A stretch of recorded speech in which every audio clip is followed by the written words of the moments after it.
तर सकाळी लवकर मी आलतो प्रसादच्या साईडवर, म्हणजे तरी माझा असा अंदाजे 7-7:30च्या दरम्यान आलतो. तर त्यांचा आता बोर्ड वगैरे जोडून घेतल्यात. ह्या सेकंड फ्लोअरचं टायमिंग म्हणलं उरकायचं नाही, म्हणजे काल एक फ्लोअर खालचा म्हणजे किरकोळ होत होती, जरा 2-1 बोर्ड होतं तेवढं मारलं. लाईट होते तेवढं एक मारली आणि हिथं आलो वरचे सिलेंडर लाईटी मारले की बोर्ड बिडात सगळं भरून घेतलं. आता जायचं डायरेक्ट आपल्याला थर्ड फ्लोअरवर, सेकंड फ्लोअरवर, आणि नंतर त्याच्यावरचा अजून एक फ्लोअर आहे म्हणजे टोपीचा विषय, तर ते आपल्याला उरकायचं आहे. तर आता त्यासाठी आपण ही वायरिंगचं बोर्ड सगळं जोडून घेतलेले. ते बोर्ड आता काय करू, ज्या त्या रूममध्ये नेऊन आपण जे जिथलं ते नेऊन ठेवूया, कारण माघारी डायरेक्ट जेवण करून आलं की पटापटा बोर्ड मारून घेऊ, म्हणजे काम जरा दिवसभर केलं का मला, नाहीतर नुसतं बसून फायदा नाही होणार. तर जिथलं तिथं ठेवलं म्हणजे कसं होतं, म्हणजे लगेच आल्याला तडकीफड मारून ओके होणार आपलं. तर तुम्ही मला दाखवायचं राहिलं म्हणजे दाखवतो मी काल काय काम केलं. पण आत्ता कसं आहे, आत्ता काम दाखवण्यात मजा नाही, संध्याकाळी दाखवलं पाहिजे, म्हणजे संध्याकाळी लाईट वगैरे सगळं लागलं असणार प्रोफेशनलमध्ये एकदम प्रॉपर. आता हे बघा मागल्या वेळेस आपण जो डग फोडला आहे, ह्याच्या खालचा डग फोडलेला, हे डग आपण पाक अंधार झाला तर हे डग फोडत होता. आता हे डग पण आज मला मारावं लागेल.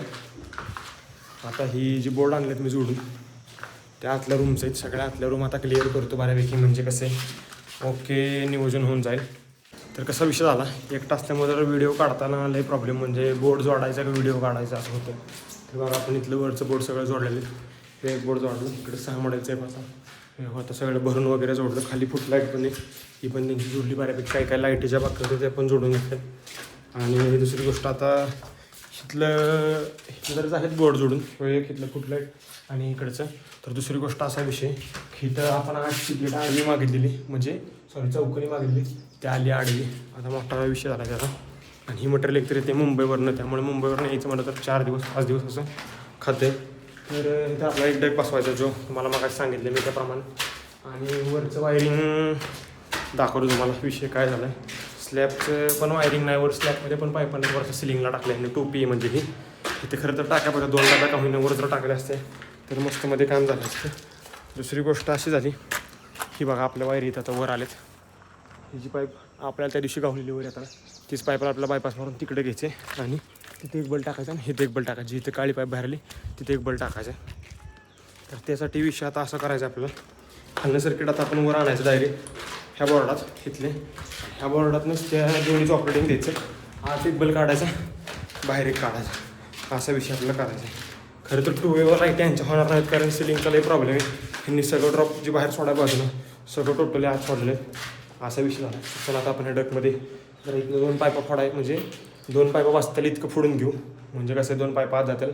सर्किटनं आपली आतमध्ये उतरलेली सगळी मला दाखवतो नीट. ही बघा इथं आतमध्ये सगळी सर्किट उतरलेली, म्हणजे आतल्या प्रत्येक टोटल रूमची ती सर्किट आपल्याला पलीकडे वाढायची, तर पलीकडे ओढून वर डकमध्ये घ्यायची. आता काय वायरी कमी इथे, आता ह्या वर काय डकमध्ये जाऊ शकत नाही, त्यामुळे जरा बघू आता कसा काय निर्णय होते. तर मला तर वाटतं व्यवस्थित करायचं म्हटल्यावर त्याला जॉईंट मारून वर घ्यावं, क्लिअरमध्ये होऊन जाईल. तर आता आपण डक मारू, म्हणजे इथला फिटिंग करू.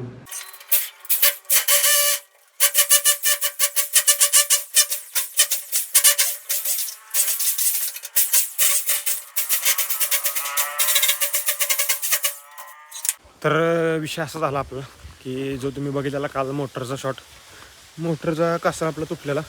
एक कासरा तर आमचा खालीच करांची, दुसरा कासरा इथं बांधून ठेवला, कुठं गेला काय कळलं. तर बघू आता कसं काय. तर ती मोटर आता आपल्याला बाहेर काढायची लवकरच, मोटर बाहेर काढून घेऊ. आणि तिला आता ह्यो नवीन बंडल आणला आहे कासऱ्याचा, आता कसा किलो दिला आहे काय अजून मला तर माहीत नाही. आता ह्यो टाकून द्या आपण त्याला, कारण हे टाकलं तर अजून 5-6 वर्ष व्यवस्थित मजबूतमध्ये चालेल. आता आपण करायला लागलो आणि एकदम सगळा म्हणजे असा टप्पा यायला लागला. आता काय करायचं बघूया, संघर्ष आता आपल्या आयुष्यात तर केला पाहिजे आपलं.